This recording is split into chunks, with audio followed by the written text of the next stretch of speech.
Olá, bom dia amigos e amigas aqui do canal Dica de hoje. Como vocês sabem, sábado, dia da gente falar um pouco mais sobre macroeconomia e hoje eu quero trazer para vocês o assunto da dívida pública. Semana passada a gente mostrou alguns dados que o Brasil ainda tem um déficit primário, mas um déficit bem menor do que a gente esperava no ano passado depois da pandemia e isso talvez possa se refletir na dívida, mas a gente tem uma outra questão na dívida, que é o aumento dos juros. E aumentando os juros, a gente tem o que a gente chama de custo da dívida maior.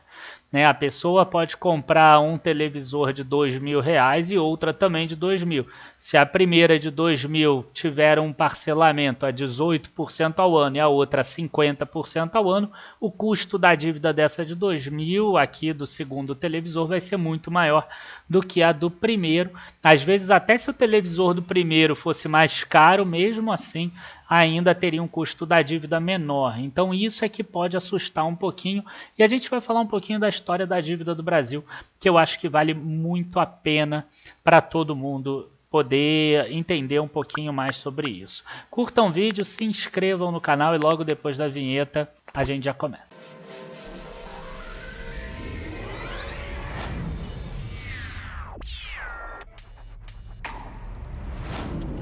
Bom, pessoal, antes da gente começar, eu acho que é importante a gente conceituar o que é a dívida pública, né? Porque a dívida pública, ela é dividida, principalmente a dívida pública federal, dividida entre a dívida externa e a dívida interna.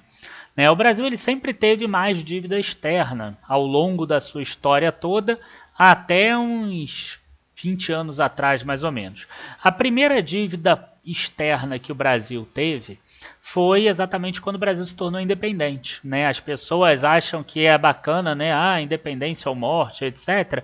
A independência custou para o Brasil 4 milhões de libras esterlinas e que se a gente botar valor de hoje com uma taxa aí de juros, vocês vão ver que não é nada pequenininho, tá? A gente está falando de 200 anos.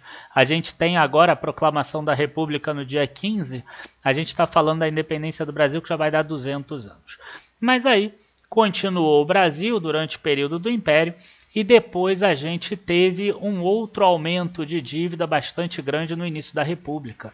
E aí, quando chegou o governo lá do Prudente de Moraes, a situação já estava insustentável e aí entrou o Campos Salles, que era um presidente que assumiu para defender os interesses principalmente das grandes oligarquias dos cafeicultores paulistas.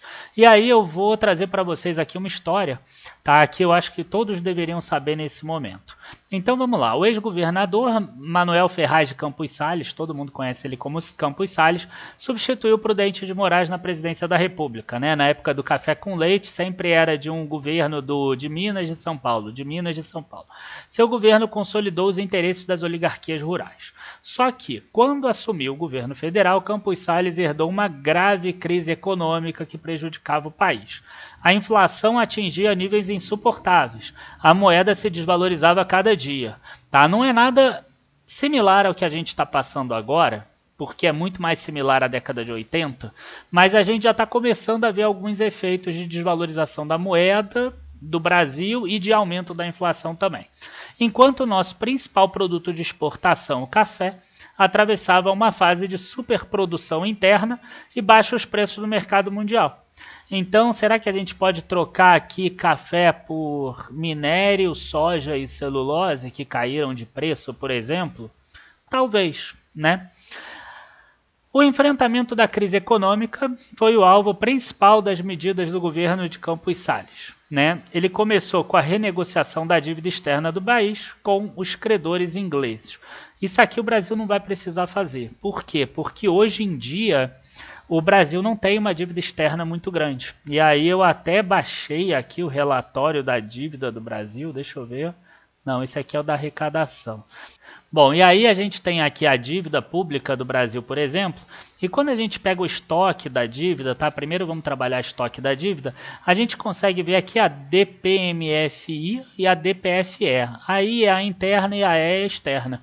Então a dívida pública mobiliária federal interna aqui, 5 trilhões 185 bilhões em setembro, e a externa é só 257 bilhões, não que seja pouco, mas é um valor muito inferior a isso. Então o Brasil hoje ele não precisaria se sujeitar ao externo.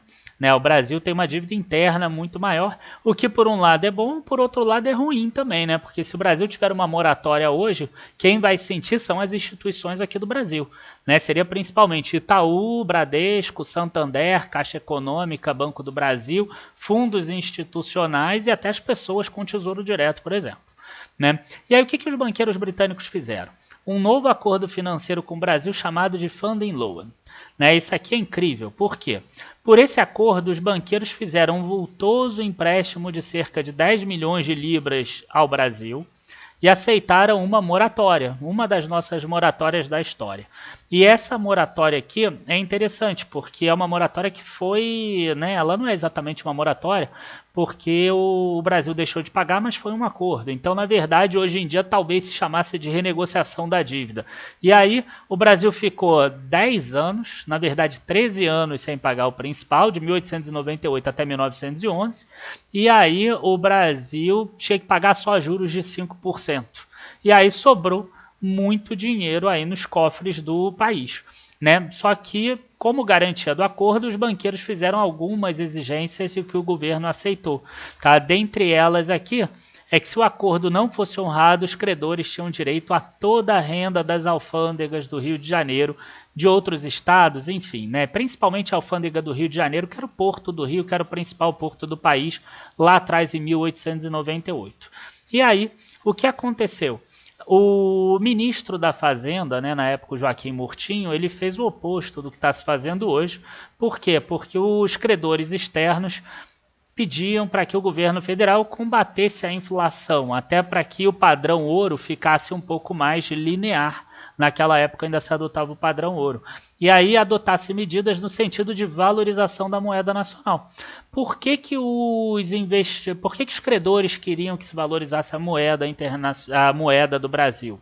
Né, daquela época. Porque se o Brasil tiver uma moeda muito depreciada, facilita para a industrialização do Brasil, porque aí a moeda passa a ser competitiva, mesmo com o parque industrial pior. E o que os credores externos não queriam? Que o Brasil se industrializasse. Ele queria exatamente que o Brasil ele se especializasse como produtor e exportador de mercadorias agrícolas, café, borracha, né, com as seringueiras lá do norte, algodão, minério, enfim, né, que eram as da época. Era a defesa da tese de que a vocação do Brasil era ser um país agroexportador, e essa ideia agradava as grandes potências industriais que tinham a oportunidade de continuar a vender ao Brasil produtos manufaturados. Se a moeda do Brasil ficasse muito desvalorizada como é agora, como é que vocês estão se sentindo quando a gente precisa comprar alguma coisa em dólar? Né? Eu vou para Montevidéu lá ver o jogo do Flamengo. O preço do ingresso, por exemplo, era em dólar. Cara, veio 3 vezes mais caro do que foi em Lima. Claro que eles aumentaram um pouco o valor, mas mesmo assim a gente percebe como a desvalorização é ruim na hora da gente comprar um produto em dólar. Então, essas grandes potências faziam produtos industrializados e elas queriam vender para o Brasil. Só que a demanda aqui no Brasil seria mais forte se a moeda do Brasil tivesse valorizada e, por outro lado, o Brasil não iria conseguir crescer na industrialização deles. Tá? Então, essa foi a política econômica, que por um lado, né, trouxe uma redução de despesa grande, então nisso ele até se compara ao que o Temer fez aqui, que o Temer pelo menos tentou fazer, porque ele reduziu aqui algumas despesas, inclusive contraiu direitos e salários de servidores, por exemplo, também, diminuiu a quantidade de obras também, o que aconteceu no Brasil lá no governo Temer, mas ele, né, tentou valorizar a moeda do Brasil. Por que eu estou trazendo essa história aqui para vocês hoje? Né, porque eu vejo que o Brasil está numa encruzilhada. Né, ele está com uma inflação muito grande, ele tem uma desvalorização da moeda, assim como estava naquele momento, e o Brasil vai precisar escolher um dos dois caminhos e nenhum dos dois são fáceis. Tá? O Brasil já teve um momento de desvalorização da moeda e aumento do crescimento de inflação em que o Brasil continuou gastando. Isso aconteceu lá no governo militar. E aí o que aconteceu quando ele continuou gastando? A inflação subiu mais ainda e o poder de compra diminuiu mais ainda também. Tá? Então esse foi um cenário que foi muito ruim, tanto que o Brasil teve 2 moratórias lá, né, em 1982 e 1987. O que acontece se fizer o oposto, né? Se fizer exatamente isso, se você atacar as despesas do país, sabendo que grande parte das despesas é despesa com pessoal e despesa com previdência, você acaba criando uma recessão também. Então, quer dizer, também não é fácil, mas talvez seja a melhor opção, né? Porque foi o que aconteceu ali na época do Campos Salles, tá? E aí, o que aconteceu? Você ao invés de tentar aumentar a arrecadação ou tentar pagar a dívida via inflação, que a gente vê que não dá certo, né? A Venezuela entrou nessa espiral, a Argentina entrou nessa espiral também. O Brasil, se não tomar cuidado, poderia entrar também. Eu acredito que não vai acontecer porque o Brasil tem uma dimensão maior, mas ele já aconteceu isso na década de 80. Então, o Brasil ele deveria tentar focar em reduzir as despesas que ele tem.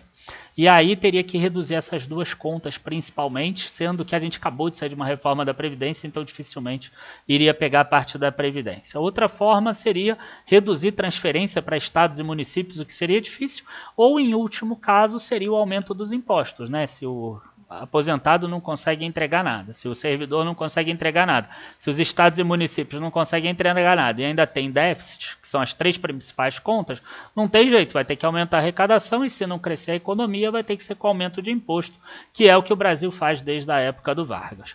Então, a gente precisa tomar um certo cuidado com relação a isso, porque se você tira o dinheiro do aposentado e do servidor, a gente também tem um cenário que leva a uma recessão e a deflação, como eu falei antes, né? Porque você acaba tendo uma demanda menor e aí você traz desemprego também.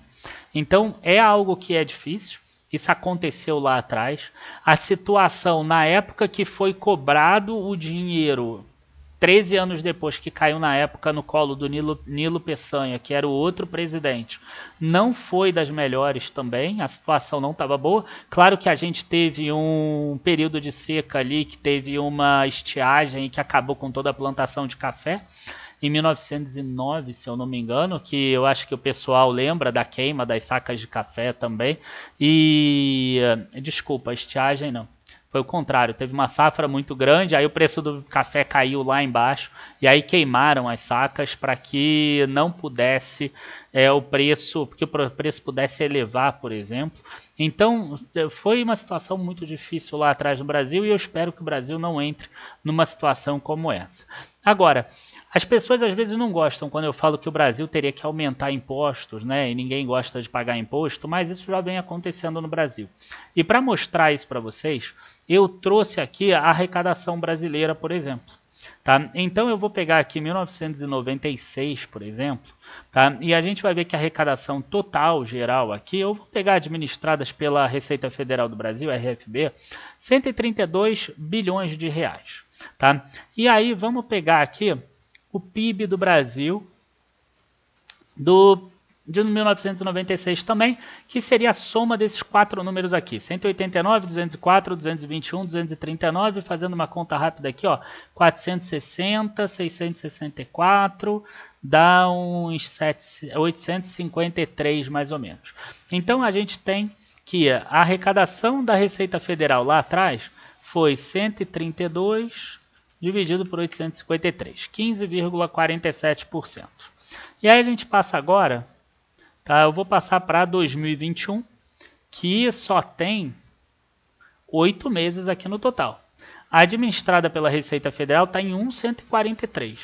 E aí a gente vai dar uma olhada como é que está o PIB, tá, nos últimos 4 trimestres, porque é o que a gente tem, que é esse 1,167, 1,279, 1,232 e 1,253.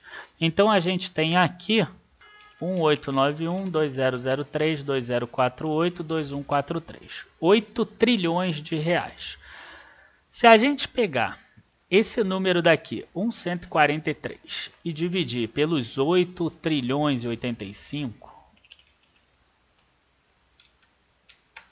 a gente tem 14,13% e ainda faltam 4 meses.